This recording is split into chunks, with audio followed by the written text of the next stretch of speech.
En este taller vamos a descubrir cómo es el espectro de las ondas que se generan con nuestra propia voz. Para ello vamos a capturar nuestra voz mediante un micrófono. Luego veremos qué hace un transmisor usando el espectro radioeléctrico para transmitir nuestra voz, para luego llegar hasta un receptor que se encuentra en la distancia. Comenzaremos por explicar que un micrófono es un dispositivo que toma una porción de la onda que se generamos con nuestra voz. Me voy a explicar. Las ondas que generan nuestra voz son muy parecidas a las ondas que se generan en el agua cuando abrimos una llave y la ponemos a gotear. Aquí tenemos un aparatico que hace las veces de un micrófono. Captura una porción de ese campo por el cual se propagan las ondas y esa porción de señal que captura es lo que está graficando aquí en este osciloscopio. Si alejamos el micrófono de la fuente, que es la llave en este caso, observamos que las ondas llegan de manera atenuada porque las ondas se van atenuando en la distancia. Si elevamos la frecuencia, significa que dejamos caer más cantidad de gotas por segundo y podemos observar entonces en nuestro osciloscopio que tenemos unas ondas de mayor frecuencia. La fuente puede modificar también la amplitud de estas ondas. Como podemos observar aquí, gotas más grandes crean ondas de mayor amplitud, es decir, de mayor fuerza. Una vez el micrófono capta esa porción de las ondas de la voz, la lleva a través de un cable en forma de corriente eléctrica hasta el transmisor. Entonces vamos a observar en este punto cuál es la onda que genera nuestra voz. Comenzaremos por observar la onda de la voz que estoy emitiendo en este momento, pero sobre todo nos interesa comenzar por mirar las ondas que producimos mediante los silbidos. Observen bien, voy a silbar.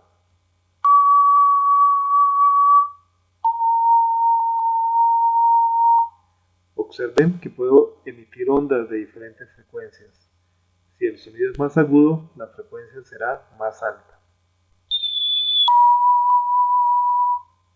Inclusive podemos darnos cuenta que cuando silbamos una canción, estamos utilizando ondas de las más diversas frecuencias. Observen.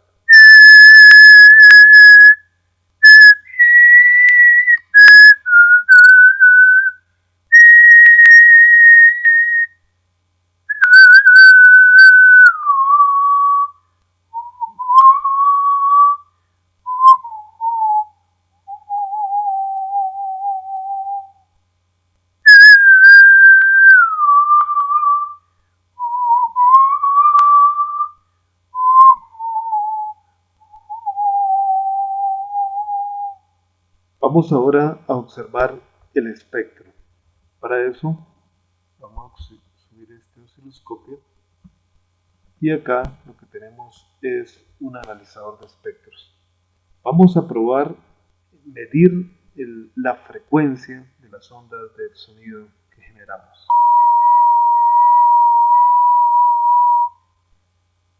Pueden observar que hemos generado una onda de 1 kHz. Observen que el analizador de espectros es un aparato que por el eje horizontal tiene las frecuencias, por el eje vertical muestra amplitud. Cuando generamos simplemente una onda, el analizador de espectros es el equivalente a un medidor de frecuencias.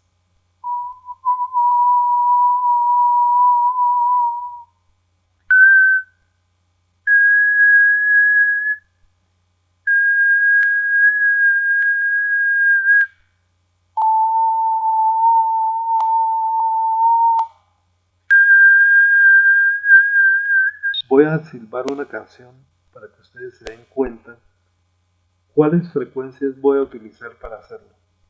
Se van a dar cuenta que voy a utilizar todo un rango de frecuencias. Ustedes van a tratar de identificar cuál es la frecuencia más baja que yo voy a utilizar y ¿Cuál es la frecuencia más alta?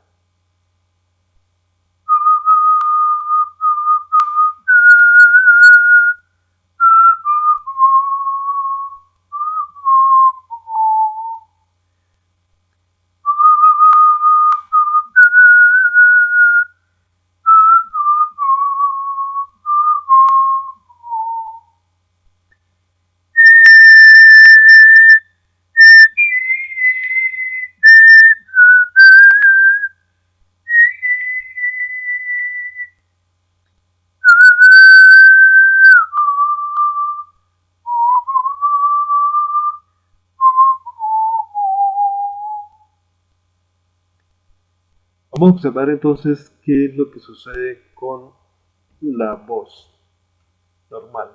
Ya no estoy silbando, sino que estoy hablando de manera normal.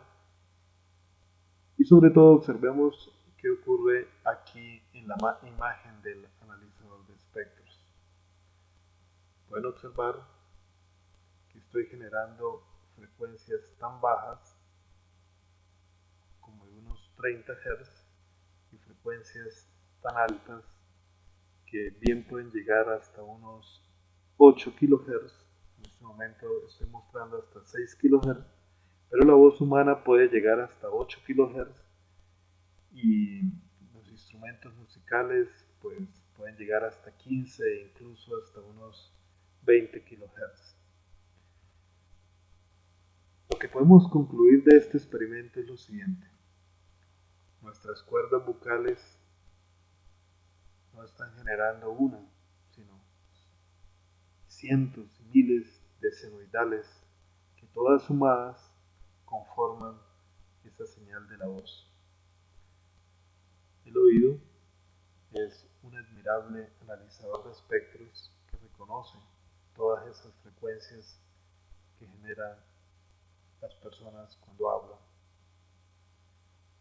En conclusión, también podemos decir que para poder emitir información necesitamos todo un ancho de banda que va desde una frecuencia mínima hasta una frecuencia máxima.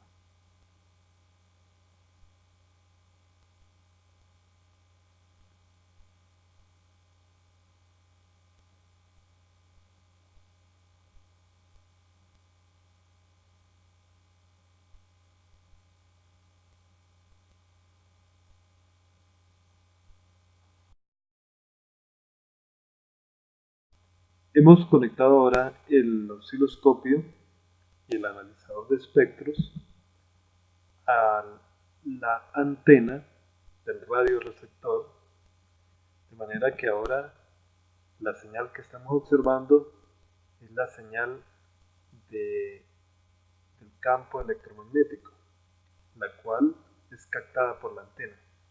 Es decir, la antena actúa igual que aquí, en este campo formado por ondas de agua, pues tenemos aquí también eh, la antena que capta una porción, una señal, una pequeña porción de ese campo. Entonces, la señal de la antena es una señal ya eléctrica y podemos observar la forma que tiene. Cuando hablamos, pues aquí en la amplitud está viajando el mensaje. Cuando me quedo callado, pues simplemente se transmite la onda solo. Cuando hablo, entonces se modifica la amplitud, aunque también hay otros métodos de transmisión modificando la frecuencia. Observemos qué sucede con el espectro. La señal que estamos utilizando como portadora es de 12 kHz, o sea, 12.000 Hz. Por esa razón observamos que lo que ha ocurrido es que el espectro que originalmente estaba en frecuencias bajas se ha desplazado y se ha centrado en la frecuencia de 12 kHz. Eso es realmente lo que hace el transmisor. Cuando me quedo callado, el espectro es muy angosto porque solamente se está transmitiendo la portadora.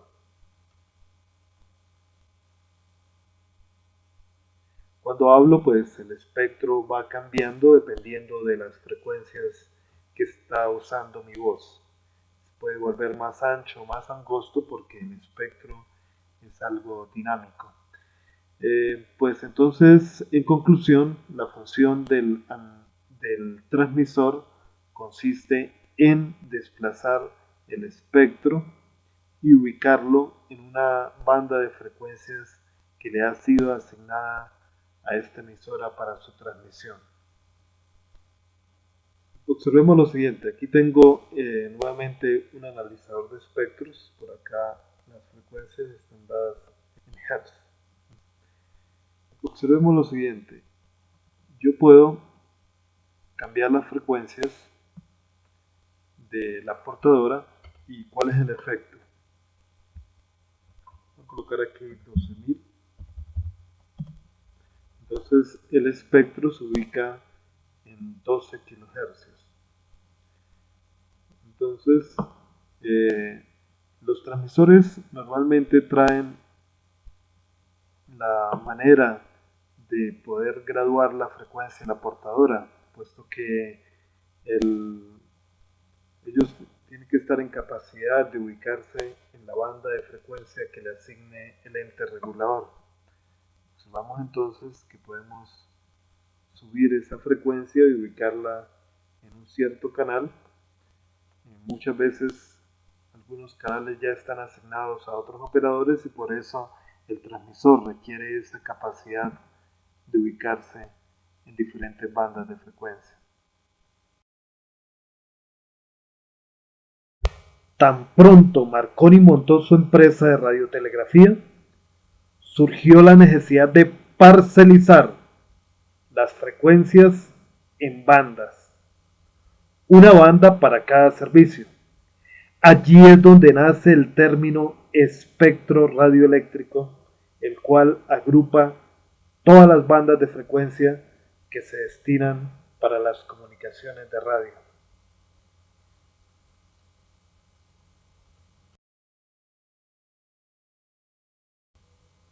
Pero nos conectamos finalmente al punto receptor. Entonces obtenemos una señal eléctrica antes de salir por la bocina y lo que observamos pues sería nuevamente la misma señal que fue transmitida por el micrófono. Desde el punto de vista del espectro, ¿cuál es la función entonces del receptor? Es casi que devolver el espectro que nos entregó el transmisor en una banda alta, devolverlo a las frecuencias originales que fueron producidas en el micrófono, es decir, devolver el espectro a las frecuencias bajas. De esa manera, pues nuestro oído las puede percibir perfectamente como la voz original que fue transmitida.